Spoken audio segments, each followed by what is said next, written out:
This episode is brought to you by Whitaker Garage Doors, your one-stop shop for all things garage doors, proudly based in Peekskill, New York.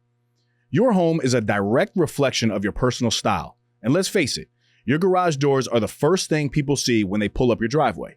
Whether you're looking for the timeless charm of a classic carriage house door or the clean, sleek look of a basic wood finish, Whitaker Garage Doors offers traditional options for every taste and budget. I can personally vouch for their incredible service. When I had my own garage doors done, I was blown away by their timeliness, professionalism, and overall respect for their clients. Jonathan, Cassara, and their entire team are top-notch, and they really go the extra mile to ensure you're happy with the final result. So if you're in the market for a new garage door or need some repairs, give them a call or find them on Instagram at Whitaker_doors. Don't forget to tell them you're a friend of Dave's over at the No Snooze podcast. Whitaker Doors. You won't regret it. Now, back to the epi.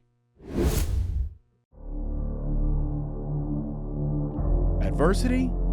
Bring it. The struggle? I welcome it. Snooze on life? Never that. I am Dave Regina, and this is the No Snooze podcast. Come on.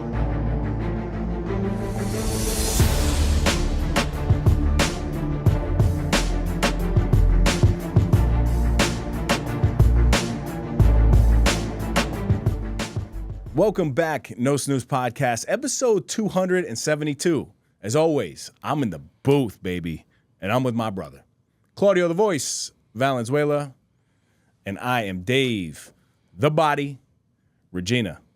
Happy Memorial Day to you, which is an ironic thing to say because it's not really a happy time, right? Memorial Day is a moment to really remember. And, you know, my grandfather served in the Navy for many years and is no longer with us. So I just want to take a moment and acknowledge all of those who have served this country. We thank you for your service. We appreciate you. And now that I'm thinking about it, though, CV, it's kind of a weird thing that Memorial Day is associated with celebrating with, like, burgers and hot dogs and stuff. And really the true meaning behind Memorial Day is very significant. How did we get there? Well, if I had to give 2 cents, I'm going to give you my redirect. Yeah. It's a celebration of life, a celebration of life and service, a celebration of service. And what better way to do it than to enjoy and feast with your family, with your loved ones, the people that you care about. Very political. Look at you. Look at you. So by the time this is dropping, I will be coming back from my vacation in the oasis of Wildwood, New Jersey. See, the weather. You keep saying it like that. You can't say it like that. See, you're almost like setting yourself up to be like, oh, God, it was terrible. No, man. It's going to be great, man. I think it's going to be great, but the weather, that's what I'm upset about. That does suck. I did see it. And dude, horrible. Yeah, it is awful. Horrible. But hopefully we got a good day or two out here. Yeah. You know, but I'm excited for the boardwalk and just games and arcade and stuff like that for Cali. And remember this, it's for a child, right? Yes. And your child does not need to, she's going to love every moment because she's going to be hanging out with you. She's going to be out there in arcades playing games and doing fun things. It could be raining, and I guarantee you she's still going to have a good time. Right. I just want to come back with a tan. Yeah, that's the problem. I'm not going to lie. That may not happen for you. Ghostification out here, man. You better go outside right now. You'll get a good burn. When I'm not tan, I feel like I look smaller. I see the way you're looking at my bicep, bro. I don't know why. I definitely was not looking at your bicep. You know what's been hard for me? And this is not a surprise to anybody. Taking rest days, man. I told myself in the beginning of the year that I was going to take 2 rest days a week, and I have been extremely unsuccessful in doing so. Full transparency. I don't know why it is so hard for me in my life to wake up and not move my body. And I'm not saying that because, like, oh, you're so disciplined, this and that. But I've gotten to a point that really, for me to feel my best, I have to wake up and move. And then when I don't do it, I feel lazy. So you got anything for me, CB? What did you tell me a second ago? Sit in that uncomfortable place for a little bit longer. Yes, that's what I'm trying to do, man. I really am. But it's hard. Yeah. I mean, it's hard for some. You know, I can't relate. Listen, it's not hard for me. I can help you. Okay. Sometimes I enjoy it a lot. Come chill with you. All right. Yeah. Listen, if you're on YouTube, you see the big book is in the building. Oh boy. I brought the Bible today, CV. I think this episode, this show is transitioning. Instead of a verse, I'm going to give you a story. Yo, come on, man. Don't laugh at me, bro. It's the way you said it. This is from the book of Matthew. As a matter of fact, let me get some B-roll. And the book of Matthew is super dope. We spoke about it before. It's a book that's been utilized in the church for over 2,000 years. Just great teachings and principles and strategies, but specifically talking about the things that Jesus Cristo has done in his time here. And again, this was written by Matthew, one of Jesus' disciples. But I read it this morning, and I thought it'd be great to share it. Jesus walks on the water, okay? So this is from Matthew 14:22. Immediately, Jesus made the disciples get into the boat and go ahead of him to the other side while he dismissed the crowd. And after he dismissed them, he went up on a mountainside by himself to pray. And later that night, he was there alone. And the boat was already a considerable distance from land, buffeted by the waves because the wind was against it. Shortly before dawn, Jesus went out to them, walking on the lake. When the disciples saw him walking on the lake, they were terrified. "It's a ghost," they said, and cried out in fear. But Jesus immediately said to them, "Take courage. It is I. Don't be afraid." "Lord, if it's you," Peter replied, "tell me to come to you on the water." "Come," he said. Then Peter got down out of the boat, walked on the water, and came toward Jesus. But when he saw the wind, he was afraid, and beginning to sink, cried out, "Lord, save me." Immediately, Jesus reached out his hand and caught him. "You of little faith," he said, "why did you doubt?" And when they climbed into the boat, the wind died down. Then those who were in the boat worshiped him, saying, "Truly, you are the Son of God." Okay.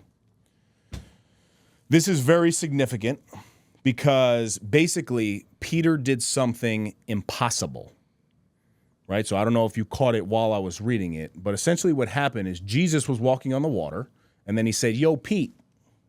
Yo, Petey Pablo. Come see me, my brother. There should be this version, by the way. Come out. Walk on the water." But like, bro, I can't walk on water. What are you talking about? So Peter steps out of the boat, and for a moment, he walks on the water because he has his eyes on Jesus, and Jesus is already basically standing on water, which is a miracle, right?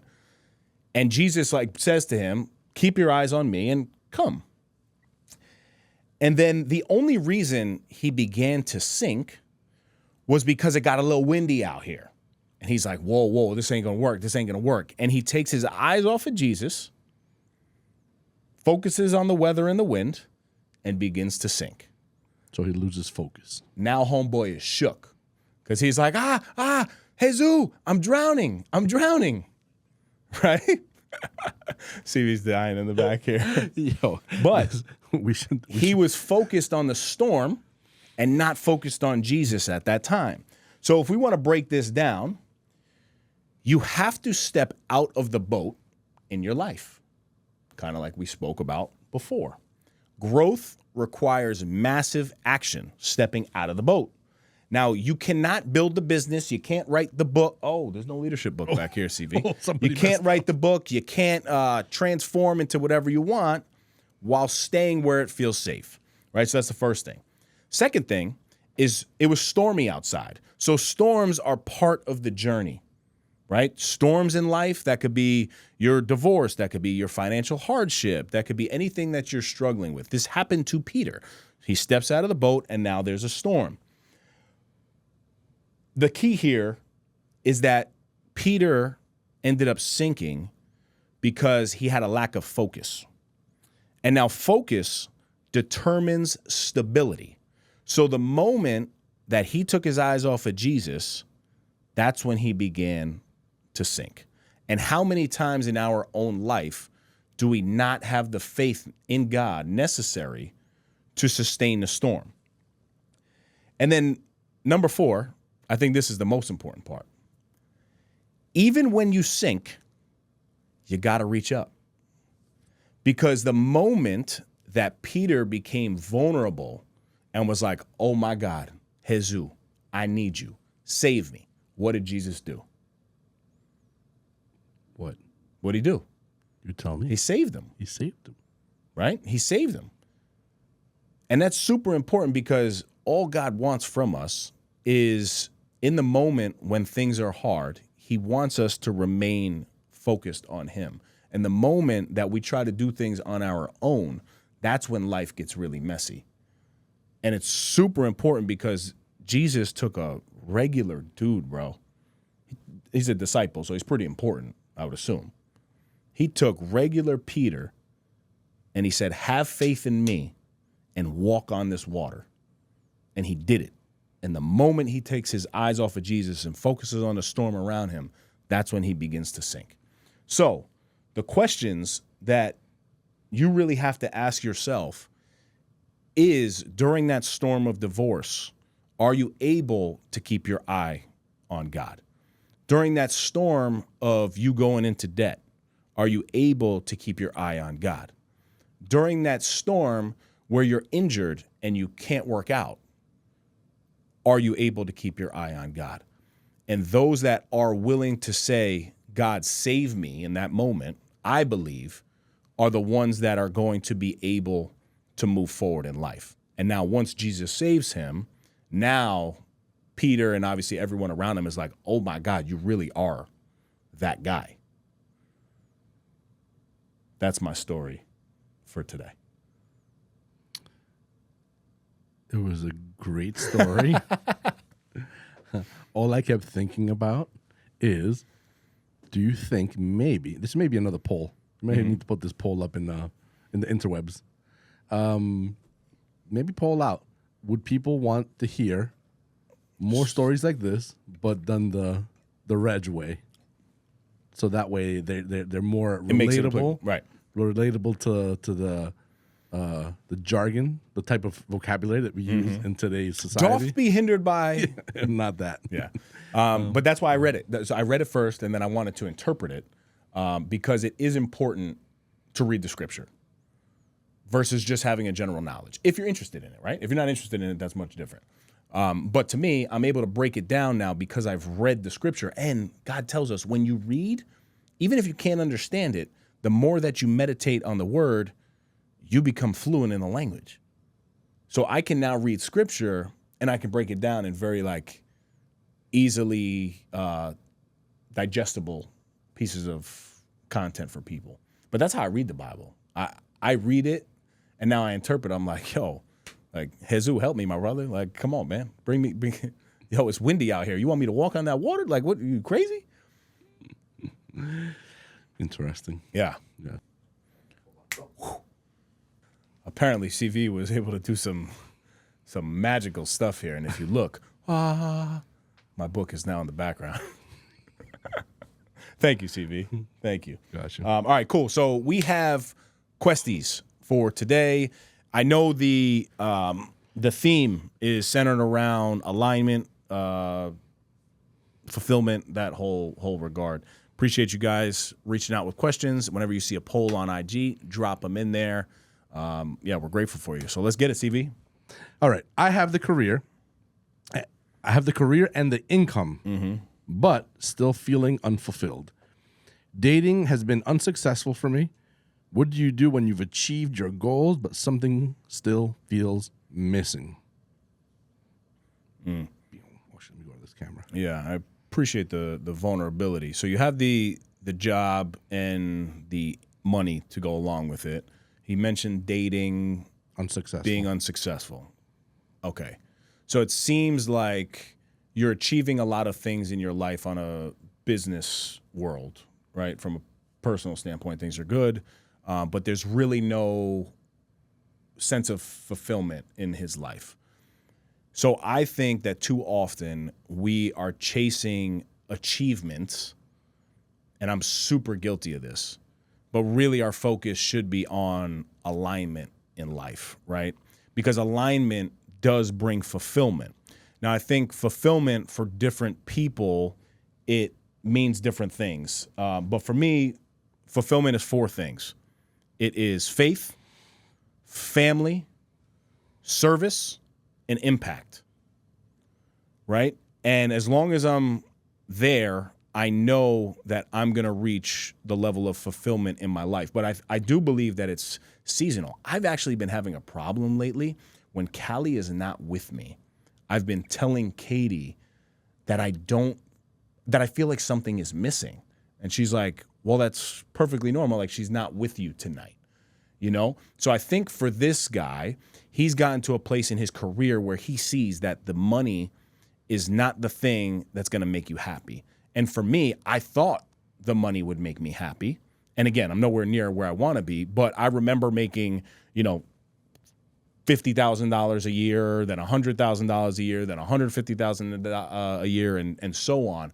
And as the money grows, the problems grow with it.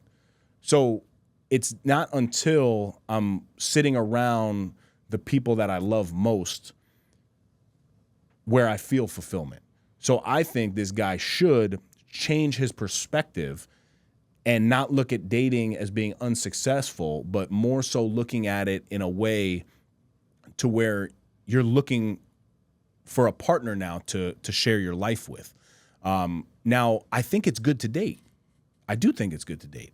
But if you have all of that stuff, your mission in dating should not be just be like hoeing around out here, right? And again, I did that for a while. It was very unfulfilling to me personally. But when I was able to recommit in a relationship and find somebody to share life with, that's where I found personal fulfillment.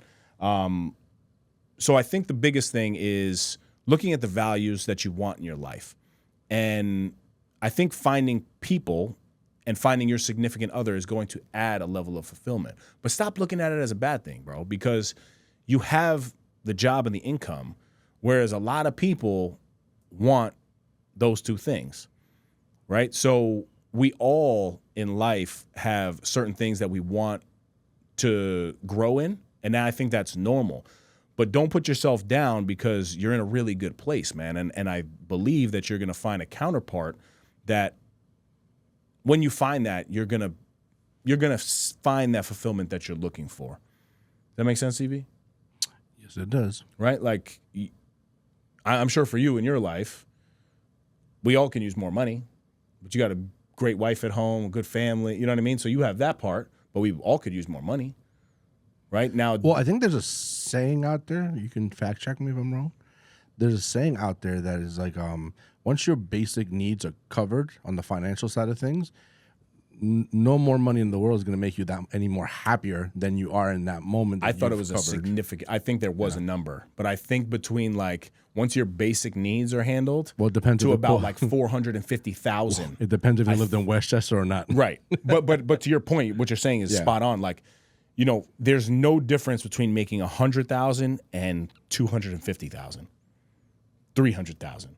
In terms of what you might have might be a little bit more, but I think the personal fulfillment it doesn't equate. No, it really comes down to like your basic needs being covered. Once your basic needs, so here's the thing: people that are always like, this is in my opinion, I guess, but I think it's close to accurate. People are out there trying to achieve goals, right? And most often than not, it's trying to achieve a financial goal because they want to have a life, a standard of life that is adequate for what they've envisioned. The truth is that once your basic needs, you can pay your mortgage or your rent or your house and your food and the things that you need to survive. From that point on, it's just extra. Right. And yes, and the extra and the level of life that you want to live and the country club that you want to belong to, et cetera, all that is extra. Because at the end of the day, once your basic needs are covered, you're no longer worrying about the thing that you used to worry about. Am I going to make rent this month? Am I going to be able to afford gas in this market today? Yep. Can I pay my insurance? Right. Can I go to the doctor and take care of my basic need? Once that's covered, that is a lot of the stress that people endure. Everything beyond that is just extra, and then with the extra also come extra problems. That's a great point. Big problems, That's a good point. Yeah. My 2 cents. Keep dating, my brother. Keep doing it. Keep dating. Okay. So I kind of briefly looked at this one. Do you want me to say the name of the company? This may this may be a little bit. People in the company gonna be like, "Oh, I wonder who this is." Oh, working for Apple? Yeah, it's a shame. I've been with Apple. No, Good that back. I don't want to get shut down. So it's not Apple, but No. yes, I guess you could leave that out. Okay, I've been with blank company for 4 years, and I'm the hardest worker on my team. In parentheses, by far. And I'm frustrated because others don't seem to care as much. How can I stay motivated when I feel like I'm carrying everyone all the time? And all the time is in caps. So I didn't want to yell into the microphone, little but aggression here. that was a little bit like all the time. All the time. I want to simplify this. I think to be, almost fulfilled in your job, right? Because it seems like you have this resentment, and the company that you mentioned happens to be a $1 billion company in the tech space. We'll leave it at that, and it's not Apple. It's not Apple. It is not Apple. Let's that be clear. Let's be clear. I think it's important to focus on your personal standard and not other people's efforts, right? Because when you do that, that is where I believe true leadership lies. And if we are constantly looking at the other people around us, it's taking away from our own personal standard. Now, if you know your core values are met and you're working hard and you're able to produce a good product and work on a team in a strong, positive, influential way, there's always going to be these naysayers around you. And here's the other thing. If you work so hard on your team and in your group, other people are going to do less. And that's something I know CV has seen, something that I have seen. When you're willing to put your best foot forward and you're willing to go all in, that gives other people who do not have the same standard as you, that gives them the thought process of I can actually do less. Now, it helps me when I already know that. My only goal is not focusing on you. Actually, you know what? I do want to focus on you because I'm going to work so damn hard that I'm going to almost embarrass you, but not by saying it to you. I want to hopefully work so hard that one day you're like, damn, like this dude is undeniable. He basically did everything for us. That's a personal competition piece that helps me stay motivated in situations where people aren't pulling their weight. So to wrap this whole thing up, you have to focus on your personal standard as a human being, as a male or a female, whatever your standard of excellence is. That's where you want to focus and not focusing on these bum efforts out here. I think a lot of people underachieve and a lot of people are okay underachieving. You're not one of those people. For the past 5 years, I've trusted Kai Vision Studio with my podcast. And every time, Claudio delivers an exceptional experience. The setup here is flawless.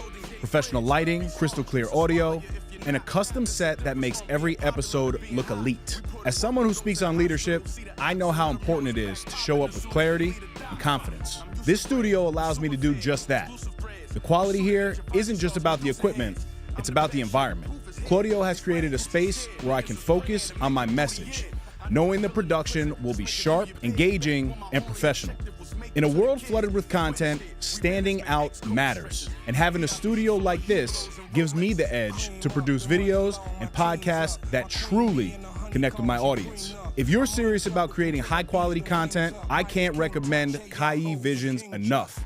Claudio makes you feel at home, yet delivers at the highest level. 5 years in, I'm not going anywhere else.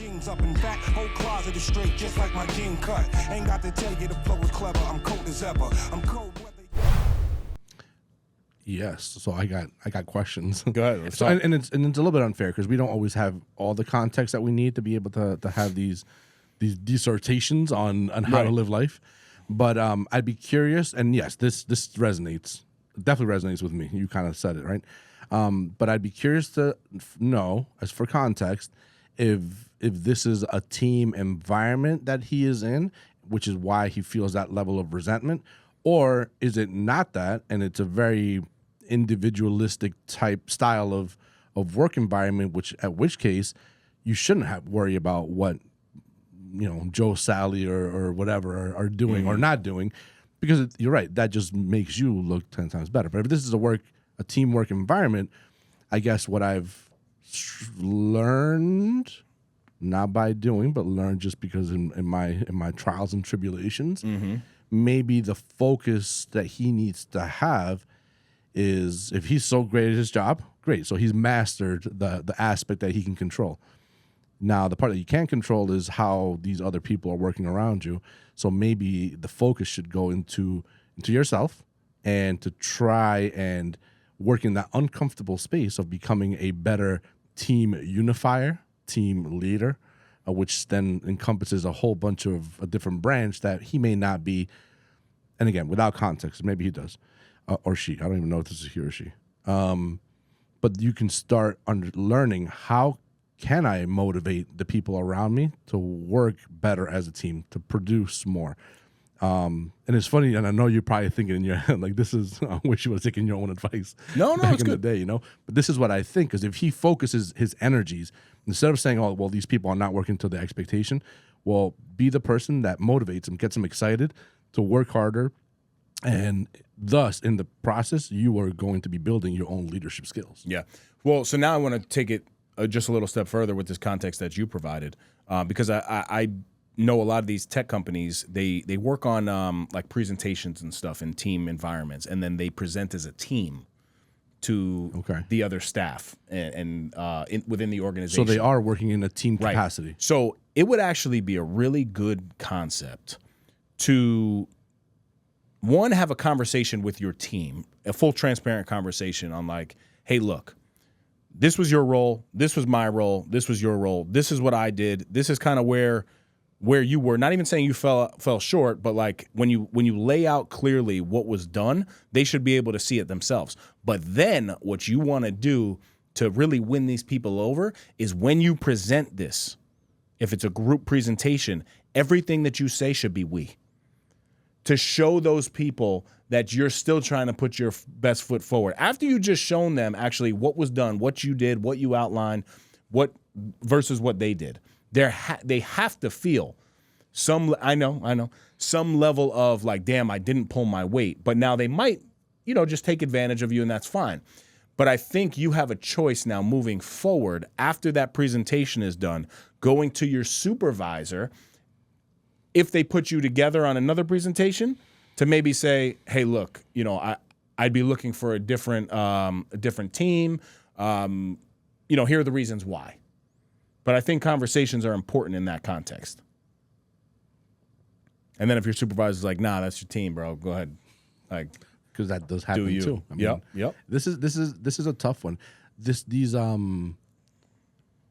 work environment questions, alongside with like personal effort and stuff, they're tough, because you definitely see the perspective of the person that's resentful in the moment, right? And sitting outside of the issue, it's easier for us to give a good plan or a good layout. Yep. But the truth is, when you're in it, and I guess I am speaking here from very personal experience, when you're sitting in it and with everything going on, it's not always the easiest to be able to have that level head to remove yourself from, because I'm sure in that moment, whatever he wrote here, because even the way he wrote it, you can tell it's very passionate. Yeah. He's not happy with the situation. So you can only imagine in the moment, if I'm facing you, Dave Regina, and you're my teammate, and I'm unhappy with how you're performing, and we are just working every day, and every day I got to like drag you on my back, you start building that resentment that it's not easy for me in that moment to be like, let me remove myself from this and be like, you know what? Let's have a heart-to-heart, David. David, what are you passionate about today? Like, what motivates you today?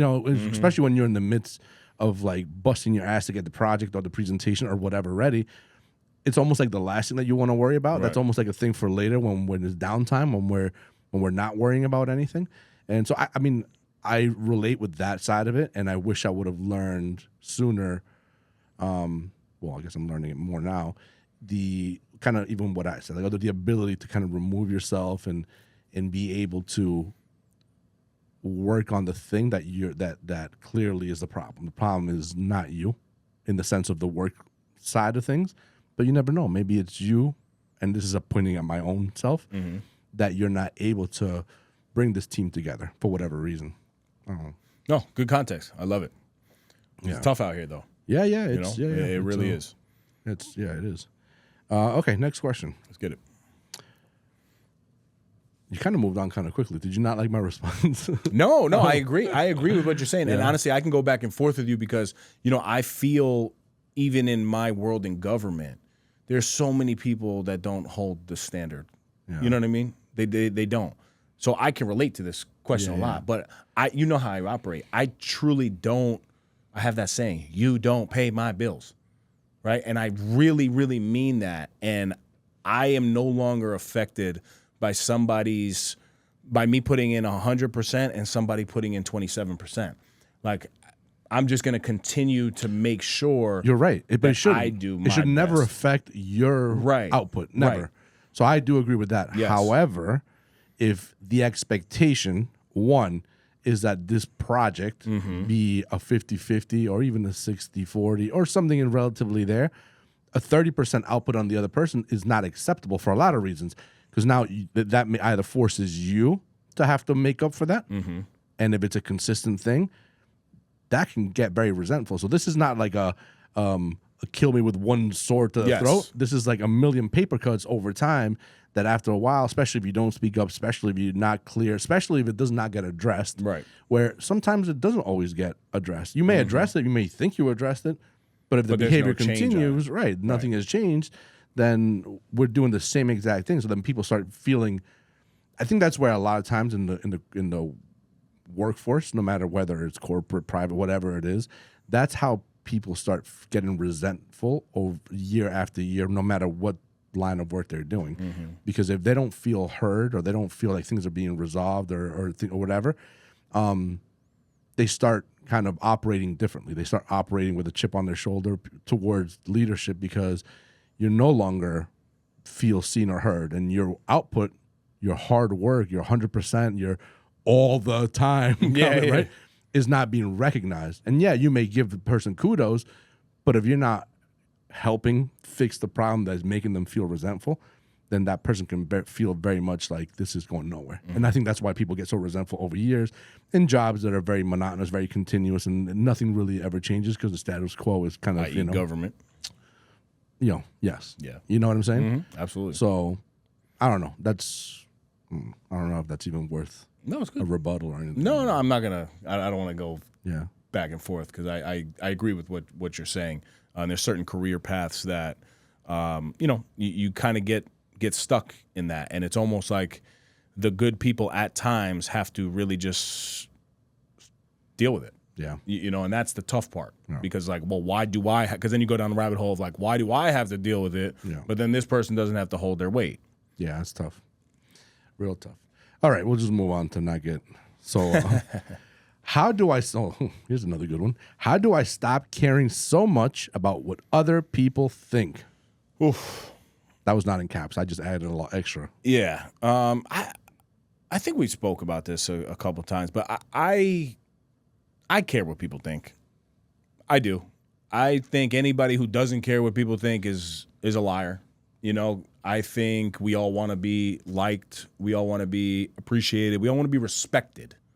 That's a big thing for me, right? Like, I may not love everybody out here, but for the most part, if you're putting something out that I can respect, just in your own world, right? Not like content or anything.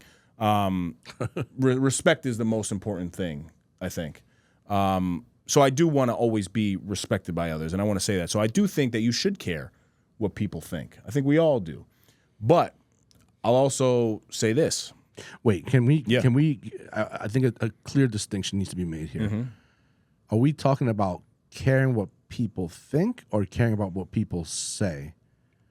What was the question? People think. Well, it says think, but I don't know because we don't have context. I care about both. Let's talk about that. I care about both. I care about what people think and say. Well, you can't control what they think. No. But again, not caring about it. Thinking is one thing. I believe everyone's entitled to their thoughts, and you can't.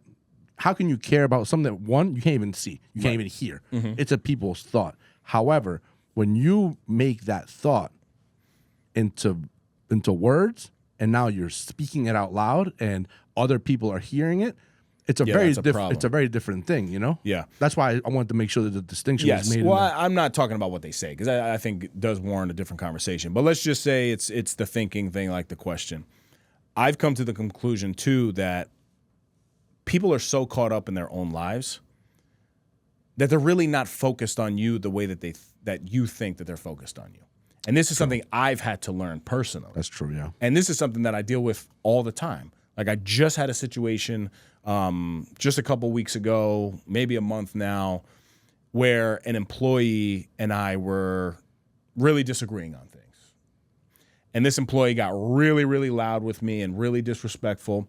And this is my podcast, so I can say, you know what? I was right.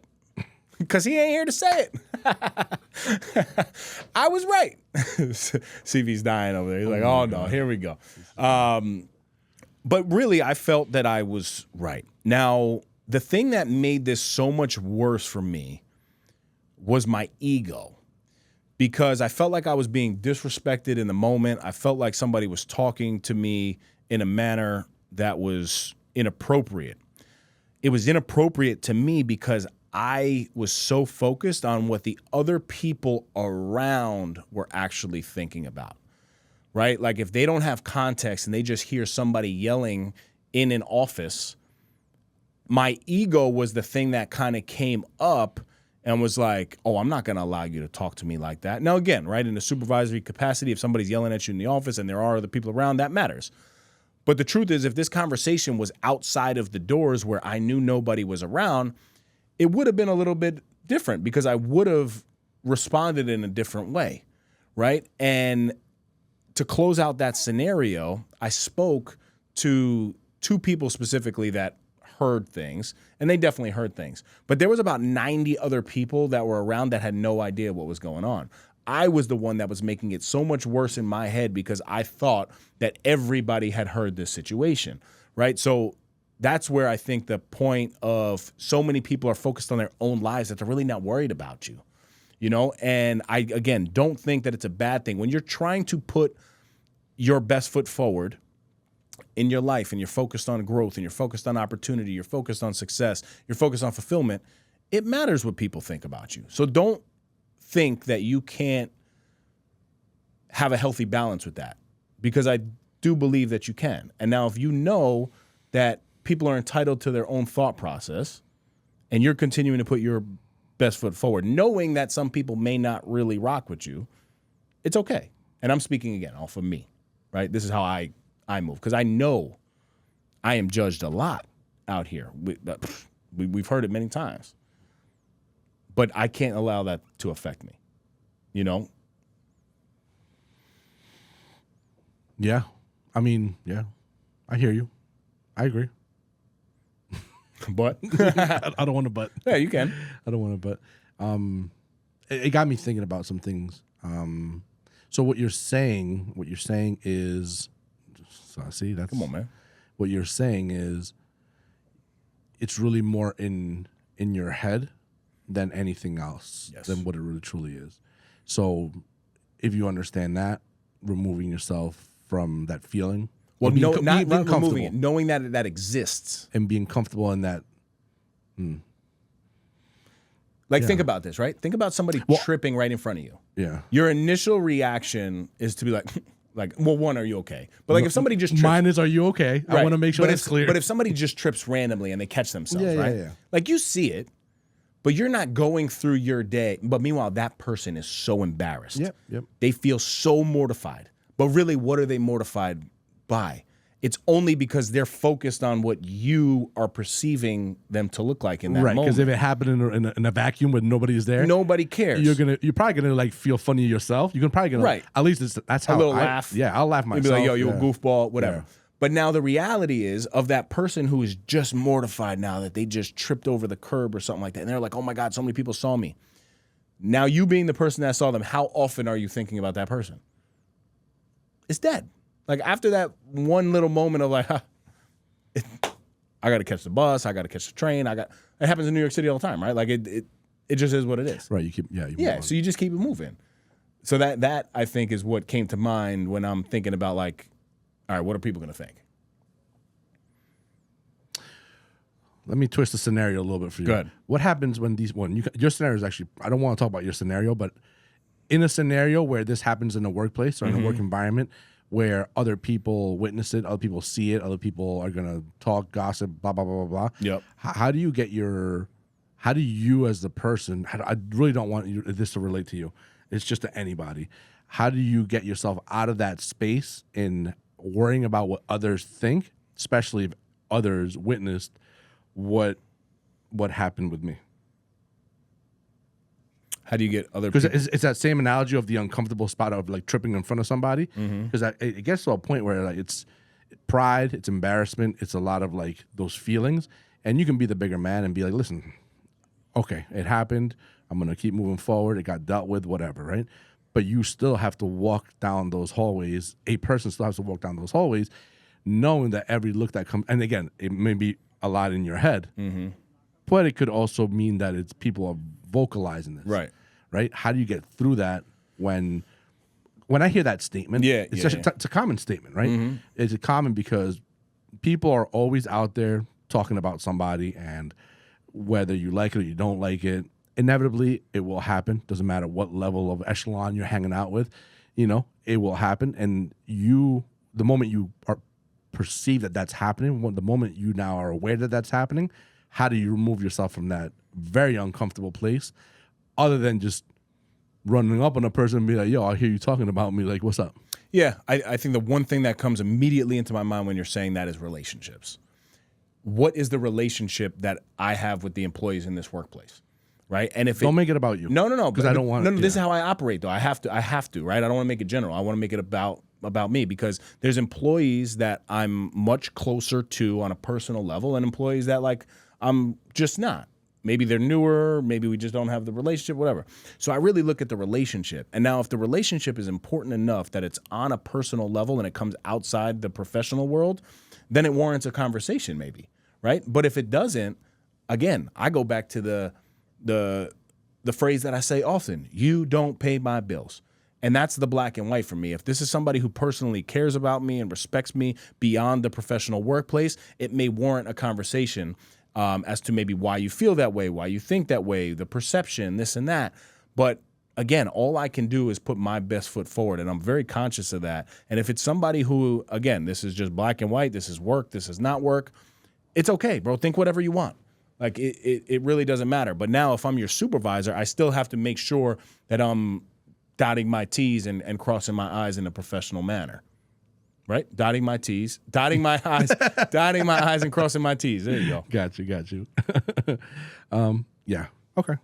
That's just how I roll. I don't know. No, I mean, it's a good one. This is an age-old topic of conversation. Because this happens everywhere. It happens in every work environment. Yeah. And, I think to, I guess, wrap it up with a little bow, it's check your ego at the door and just be about your business. Yeah.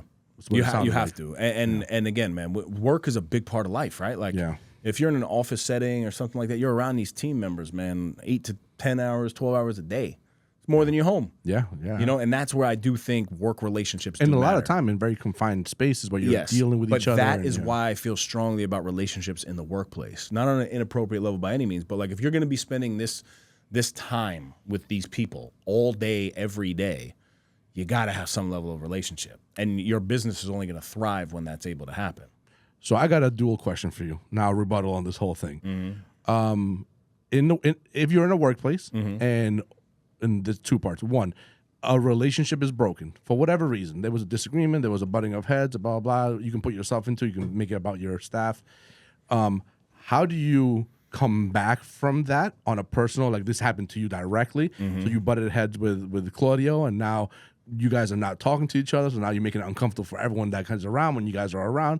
That's on the personal level. And the part B would be like, as a supervisor, as a leader that kind of oversees that, what do you do to try and, I don't want to say fix, but make sure these two individuals understand how to move forward? I'm going to keep it as simple as possible, but I think it's conversations, right? Conversations are very important. I think for me, I have to get down to a level of conversation with this human being. And my personal approach to somebody who's not agreeing with me personally is like, hey, do you want to have a conversation off the record? off the record conversations, I think they work really, really well. People tend to be receptive to it, but also in the off the record conversation, I have to be willing to hear what somebody else is going to say about me to me. And if that person is really genuine and can tell me about myself, I think I have to hear what it is they're saying. I don't have to agree with it. What if they're not? What if they're not what? Either genuine or they're just not really. Yeah. So they're not putting the same effort that you're putting in to try and get. Because I hear what you're saying. Yep. And you're 100% spot on. If you are able to get to that level of this is going to be a genuine conversation, you're right. We're going to get somewhere. But what happens when that isn't met? And sometimes it's not met realistically and fakely. Because we can sit there and be like, yeah, I'm going to be genuine with you. But in reality, we're not. Right. So that comes down to trust, in my opinion. Right. And trust can only be built, in my world, with positive interactions. It's the only way. Because if I am around you, and not praising you, but if I'm around you, having lunch with you, just being around, not supervising you per se. I don't know if it was team member, supervisor, whatever, not in the professional capacity, but still in the workplace and around you in a positive environment, that builds trust. What you're talking about is a scenario that may not have trust on both sides, right? So maybe one person trusts the other, but there's not like that reciprocation factor, which makes it hard, bro. It's not an easy situation at all. Me in that moment, my goal would be to just try to develop positive interactions around that person as often as I can. And that takes time. That's not something that can be just turned over, right? Like it has to be like maybe months and months of like really trying to dig into that relationship and build positive interactions around it. And now from the leader standpoint, with two people, with two others, you're saying conversations together. So you're just leading them to have those conversations. Have the conversations. And sometimes people have to be receptive to it and they're not. But yeah, I would handle it with conversations. All right, we'll move on. Shout out to Boundless Nutrition. Because if you're serious about your health, your performance, and your lifestyle, this place is a game changer. Boundless Nutrition is a hub for people who refuse to live average. We're talking ready-to-go healthy meals for busy professionals, sports performance supplements, vitamins you can trust, training gear, and the best protein shake bar around.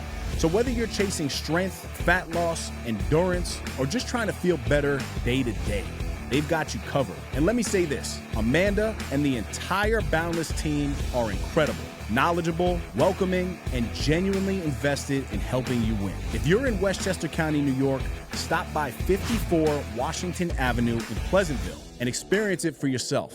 You can tell them you're a friend of Dave's and find them on Instagram at Boundless Nutrition NY. Because at the end of the day, change your lifestyle, change your life. Now, back to the epic. Finally. My bad. No, that's all good. Those topics, the work environment topics, they get juicy because you can go in so many directions and you can talk, but this is not that kind of a podcast. That's good. We're talking about Jesus here. I feel bad saying this, but my husband isn't as focused on growth as I am. Feel like we're growing apart. What should I do? I like to finish always with a nice, strong question for you. So this is a good one. Struggle your way out of this. Yeah. Leave his ass. No, don't. The first thing is conversation, man. You know what I've noticed in my relationships, dude, over the years, the ones that have failed, is my lack of communication, which allowed so much resentment to be built up when it could have been fixed with a conversation. Now, this is a tough scenario because one person is kind of focused and maybe has like this drive, tenacity in there, and then somebody, the spouse, is a little bit more maybe laid back or not as focused on growth, right? So there's no alignment there.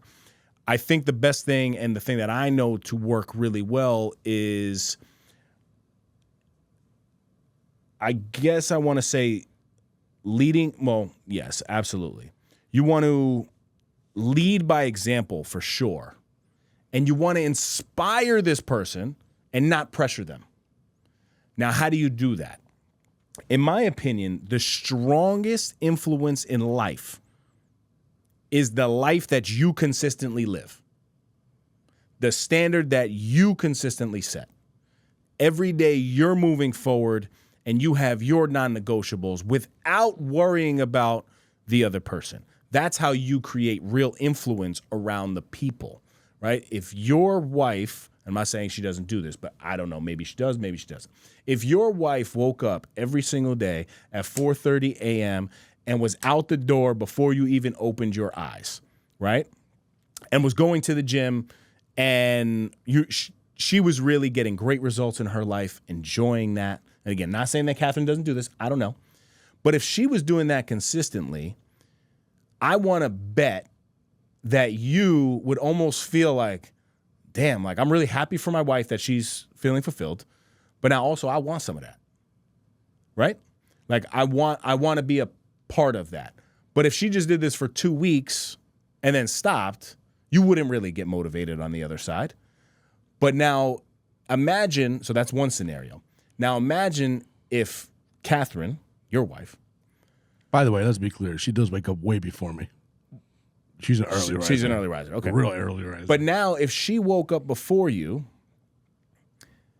was really like loud in the room, you could tell that her energy was off, and she's still going to the gym taking the same actions, but she's kind of rubbing it in your face. That is going to do the opposite to you. You're going to be like, F that. Like, that's not motivating to me, right? You're way more likely to convert somebody over through inspiration in the way that you move, not by putting it back on them, right? So this person obviously has a level of resentment, but I would say conversation about what it is that you both want in the family dynamic, because that's super important. Did it say marriage? They're married? I don't think so. Because that. Oh yeah. See, my husband. Okay. So yeah, you guys are married. You want to make it through this, right? The last thing that you want is a divorce, which could, obviously happen. Again, I think there's a time and a place for a divorce. It happened to me. 2 people just completely grew apart, and there was no coming back from that. Whereas you're still in this season of your life, have the conversation. Take what you're hearing here, have the conversation, and still be so focused on your growth. Now, if all of that stuff comes to a head and then you're still unable to move forward in the relationship, I got great advice for you. See a therapist. Don't listen to Dave Regina. You know what I'm saying? Like, I'm not trying to really get too down in that relationship there. One, I don't know, enough about it, but I think this is a common theme, man, in relationships. There's always one person that's maybe pulling a little bit more weight, whether it's financially, whether it's in the motivational space, whether it's with the kids. That's what relationships are. But we can't look at this as a tug of war, count and score type of relationship, because when we do that, that's when you're really bound to fail. Is there such a thing as just being okay with who your counterpart is? Yeah. This is sad though, because I have been around enough people and I see enough relationships in my life where people change. Like what's inevitable. We all change. Yeah, no. You are different today than you were 20 years ago. Yeah, but in my past relationship, I changed a lot more than the other person changed. Well, I'm not being specific to that. But what I was trying to say is we all change. Correct. We all mature. Some people are complacent in their life. And complacency, what I've learned for some people, is not necessarily a bad thing. Complacency for me in my personal life, I view it as a negative, because I never want to get to a place to where I'm like, oh, I'm comfortable. However, there are some people out here that I admire because they can make $70,000 a year, take 2 vacations a year, punch the 9 to 5, go home, and they're happy, bro. So that sort of complacency is okay for people. Now, who's to say that those 2 people weren't on the same page? But now this person just happened to listen to a motivational podcast, read a leadership book called 30 Lessons to Lead, and gets really, really inspired by it and says, oh my God, I want to grow. No, you're actually the problem. And not in a bad way, but you're the one that's switching up on your spouse. It's not your spouse that's changing. And that's just a completely different way to look at things. But it's okay to be in different places at different times. And to what your point is, it's okay to not both be growing all the time. And well, that's what I was alluding to. Yeah. Like that it has to be okay. Right. I think it's more so in understanding your partner, your relationship, and everything that's going on. Right. Because, it may be that you both are in different places and see things differently. Right. And unless you're going to go drastically and use the D word again, you know, odds are you love this person and you want to make it work. So if you want to make it work, how, you know, and I think maybe the therapist is the better option here rather than listening to us goons talk about this. Yeah. But I mean, figuring that that's okay, that should be okay. It can't be like, I'm going to put a hex on you because you don't want growth and I want growth. Right. And talking this again, man, is another common thing. And again, I'm really appreciative of you being transparent and vulnerable and, you know, sharing the question with us, right? But if you're so comfortable, and again, I don't know the context, so forgive me because you're probably an avid listener and I respect you and thank you for that. But you're so comfortable and quick to ask us a question. Have you spoken to your husband about this? You know what I'm saying? Like, yeah, and you're so quick. I'm so quick to go talk to one of my friends or to an ace dinner about a problem in my life. You know, it's funny. Sometimes it's easier though. Yeah, but that's a problem. I'm not saying it's not a problem, but problem. it is like, way easier to tell a stranger that one either doesn't know you, in this case, like, you know, or even in a public forum where it's not really going to leave those walls, than to actually have the very uncomfortable conversation with your significant other, like, hey, I think we're growing apart. I don't really like what's going on. And that I can only imagine how uncomfortable that could even seem, because I'm sure it's never an even fight. I don't want to call it a fight, but an even discussion, because if I tell you, Dave, Virginia, I'm not happy with that you're growing and I'm not growing, or vice versa, you're not growing and I'm growing, and you sit there and just take that and not throw a dart my way, and before you know it, now we're just bickering and fighting and blah, blah, blah, blah, blah, you know? Yeah, I mean, but you seem like you're one that's accountable over there on the other side of the microphone or the whatever you're listening to, if you're driving in the car. Not me, the person. Or you're on the treadmill or the elliptical, whatever it is that you're doing. If you're so focused on growth, then you should get uncomfortable and have that conversation that requires you to personally grow, because it's an uncomfortable one. You know? That was a good one. Yeah, it's the truth. It's the truth. And if you're bold enough to write in, again, appreciate it, and I want people to continue, so y'all better not stop. Then we don't have content. But I would bet that they never even had a conversation. And that would be the challenge. I don't think you're wrong. You're probably right, because it's like I said, even just touching on the fact that it's an uncomfortable thing, right? They probably just didn't. Yeah, they're trying to feel out the potential answers that could have come back the conversation and start the conversation with "I love you and I am so grateful for everything that we've built and the family that we have." I don't know if you guys have kids, but the marriage, like, think about how you guys were when you guys first started, right? That's something I constantly now think about, even with Katie 2.5 years in. I'm like, wow, think about the time, and I do this often. Think about the time that I walked into that restaurant after not seeing her for 12 years and the energy that I felt.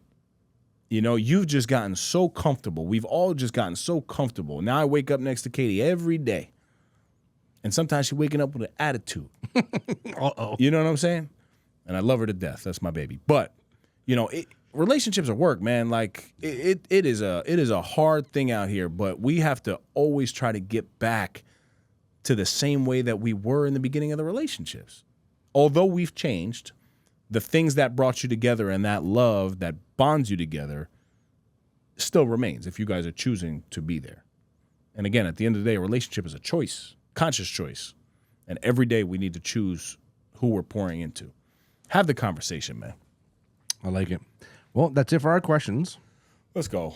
So let's go, baby. Listen, as always, we just want to say thank you to you. This is 272 episodes. We are creeping up on 300, where I'm going to take my shirt off and do an episode with the banner 300 behind me. That's not allowed in the studio. No. If you guys have not got a copy of the latest leadership playbook, 30 Lessons to Lead, I'd be so grateful for you to grab a copy. You can get it at Walmart, on Amazon, Barnes & Noble, or DaveRegina.com.